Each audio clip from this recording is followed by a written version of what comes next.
All right, so today we're diving into something that's got everyone talking, and maybe not for the right reasons. Yeah. We're going deep on the 2025 live-action Snow White. The new Snow White, yeah.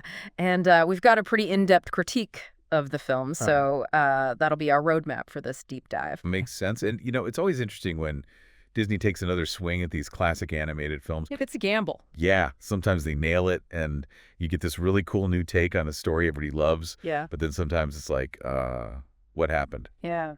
So with this critique, we're going to try to figure out what went wrong here, what went wrong with this new Snow White.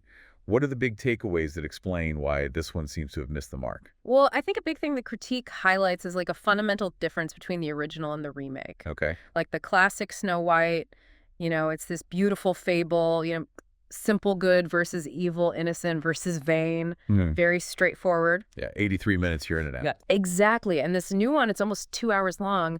And the question the critique asks is like, did they actually do anything meaningful with that extra time? And the answer, Not really. not really. Yeah. Okay, so the critique is saying that by trying to, expand this story, they actually kind of messed up what was already good. That's the argument. Yeah. So let's get specific about what didn't work.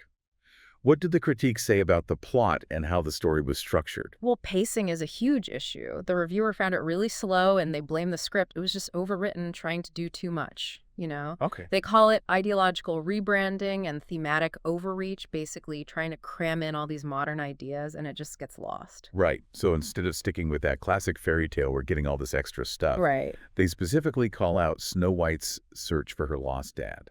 Yeah, that's brand new. Not in the original at all. No magic mirror, no poison apple, just straight to finding dad. Exactly. And then there's the dwarfs, or I guess I should say the lack of dwarfs. They're these rebranded bandits now. Rebranded bandits.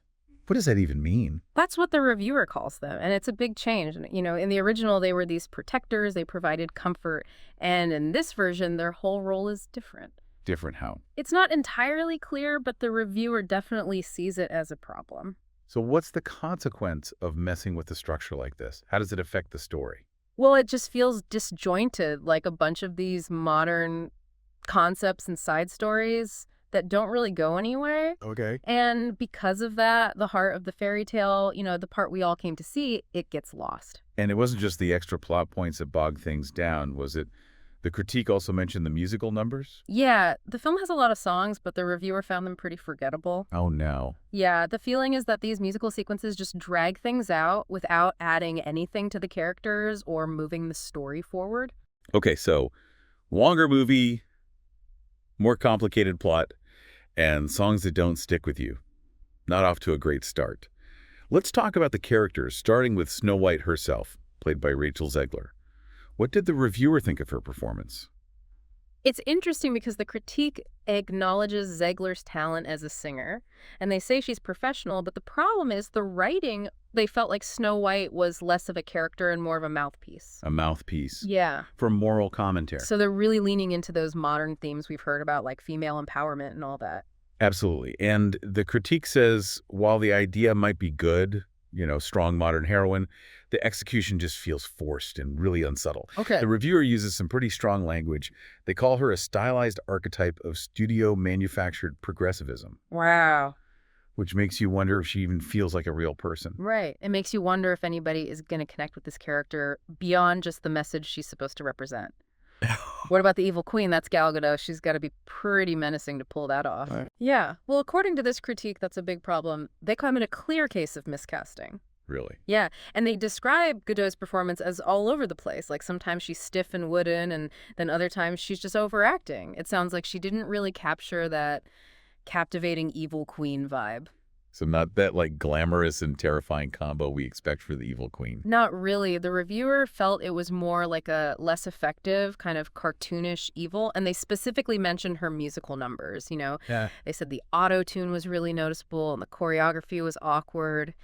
Oh. And get this, the transformation into the old hag, that iconic moment in the original where she becomes this terrifying figure.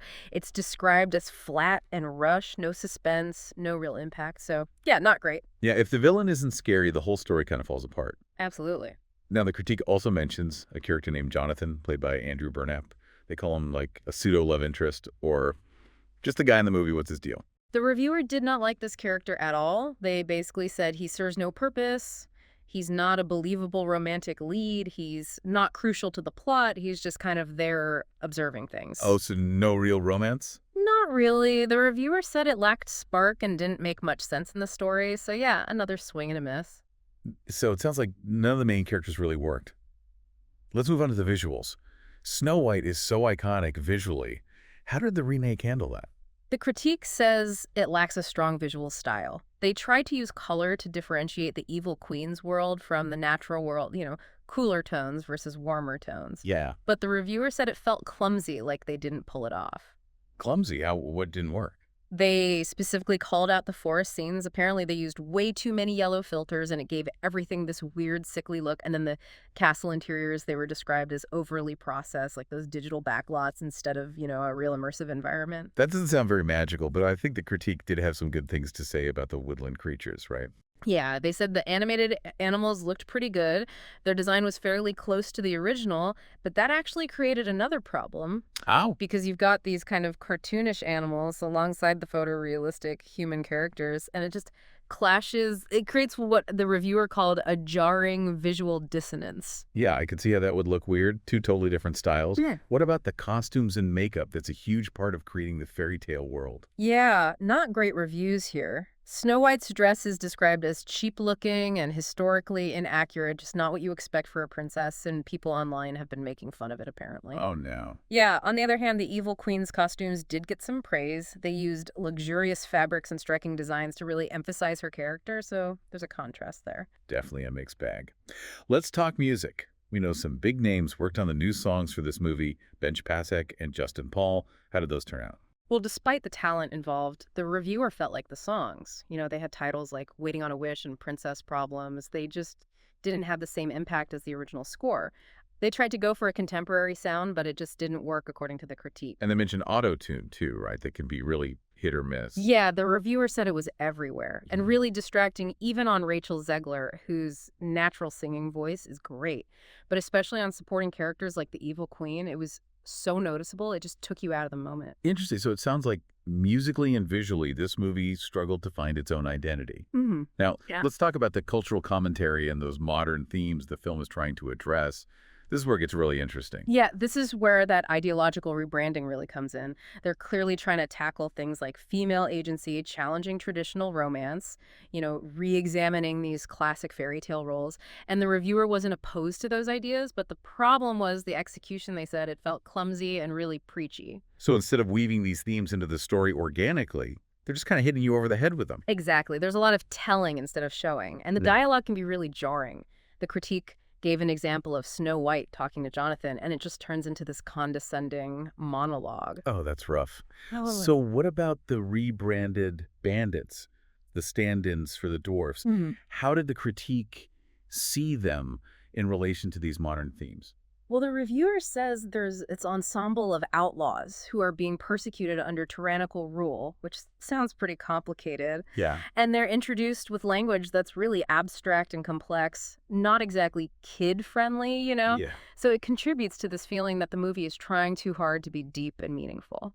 So did this attempt to make the story more feminist succeed, according to the critique? Not really. They said that the way the characters are written actually undermines it. Well, Snow White is portrayed as this perfect character, virtuous, intelligent, basically flawless. And the other characters, especially the men, are either comic relief or they're just incompetent. So the men are useless? Pretty much. And the critique argues that this imbalance actually weakens the film because there's no real conflict, no room for character growth. It's all very one-sided. That's interesting. So it sounds like the ambition to update the story just didn't really work out as we wrap up this deep dive. What does the critique say about the film's overall impact and legacy? The reviewer thinks the Snow White remake is going to be remembered more for its failures than its successes. Yeah. They said it doesn't really justify its own existence. Wow, that's harsh. Yeah. And they said the main problem is that it tries to move away from the original simplicity, and as a result, it ends up being too self-conscious to be enchanting and too chaotic to be coherent. So all that effort to modernize the story just didn't lead to a good movie. That's the takeaway. The critique ultimately concludes that the remake feels like a boardroom compromise. trying to please everyone and ending up pleasing no one. Yeah, trying to tick all the boxes and just creating a mess. Pretty much. Well, that paints a pretty clear picture. Mm-hmm. It sounds like this new Snow White really struggled to balance its modern ideas with the classic appeal and simple storytelling of the original. Absolutely. The critique highlights problems with the story, the performances, the visuals, the music. It just didn't capture that magic. So as we finish our deep dive into this Snow White critique, it leaves us with a question for you. Does this reviewer's experience reflect a bigger problem with adapting these classic stories for today's audiences? Or were there specific choices made in this film that led to its failure? And what does this all tell us about trying to honor the past while also embracing the present? Okay, so you're here, which means you like to, stay in the loop, right? Yeah, Keep up with things. of course. But sometimes it's just too much, right? Like the news cycle and everything. It can be. Yeah, absolutely. So today, we're doing a deep dive on something that's been kind of bubbling up in the entertainment world, I guess you could say. Yeah. It's this fantasy movie, Okay.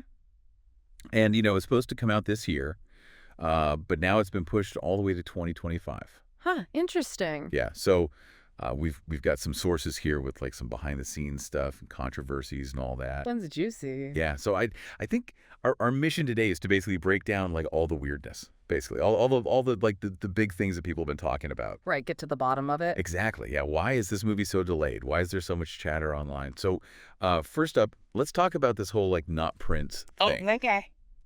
So apparently the love interest, the romantic lead, he's not a prince. I know. And that's like a big departure, right? From like the classic fairy tale thing. Huge. Yeah. And people online are like, is this like, a cool new take? Or is this like too far? Yeah.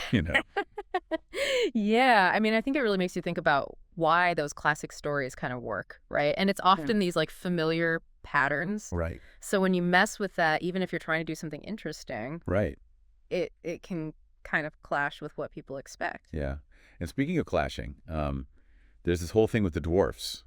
Oh, yeah. What's going on with that? So, okay, they're not the traditional seven dwarfs anymore. Really? Yeah, now they're like these CGI creatures. Oh, wow. I know, and they're like modeled on like a mix of like, mystical beings and then like actors who are also playing outlaws in the film. Interesting. Yeah, no, so when like those early images leaked online, oh my gosh, people were not happy. Oh, that. And they ended up doing reshoots. Wow. Yeah, to try and like fix it or whatever. Yeah. It makes you realize like how much those visuals are like burned into our brains, right? Right. Even if a change is well-intentioned, it can be like, whoa, wait a minute. Totally. And the delay, right, from 2024 to 2025. Right. So officially they're blaming it on the SAG-AFTR strike. Okay. Yeah, that makes sense. Which makes sense. Like a lot of productions were affected. Right. But then there's also those reshoots. And apparently they were trying to like soften the blow from those early screenings. Oh, so people weren't happy. Yeah, basically. It's almost never just one thing with these big movies, right? Totally. It's like this mix of like industry stuff and then problems with the movie itself. Exactly. And here's where it gets even juicier. Okay, I'm ready. So apparently the filmmakers were trying to be all like, political with the movie. Okay. Like using the outlaws and the Queen's policies as metaphors for like, our world. Interesting. But that backfired because people were like, this is way too preachy for a fantasy movie. Yeah, I can see that. Right? Like, does it even fit? It makes you think about like how to do that well, right? Like Yeah. weaving in modern stuff to a fantasy story. Right. If it's too obvious, it just takes you out of it. Exactly. And finally, there's the Snow White costume, Oh. right? Oh my God. It got roasted online. No way. Seriously, people were comparing it to like Halloween costumes and like that Lord Farquaad hair meme. Oh no. I know, it's so bad. And like when the main character's outfit is a joke, Right. it kind of sets the tone for the whole thing, Totally. Visuals are so important, especially for like these fantasy movies. So to recap, we've got the not Prince thing, the digital dwarfs, the delay, the preachy politics, and the terrible costume. It's a lot. I know, right? And this is all before the movie even comes out. It really makes you think about like the power of online stuff, right? Like how people react instantly and how that can affect a movie even before it's finished. Yeah, it's like you don't even get to form your own opinion anymore. It's already out there. And what does that say about how we see these classic stories and how they get retold? It's definitely something to think about. Absolutely. Yeah, Food for thought. Definitely. Okay, well, we've reached the end of our deep dive. Fascinating stuff. Thanks for listening, everybody, and we'll catch you next time. See ya. Bye.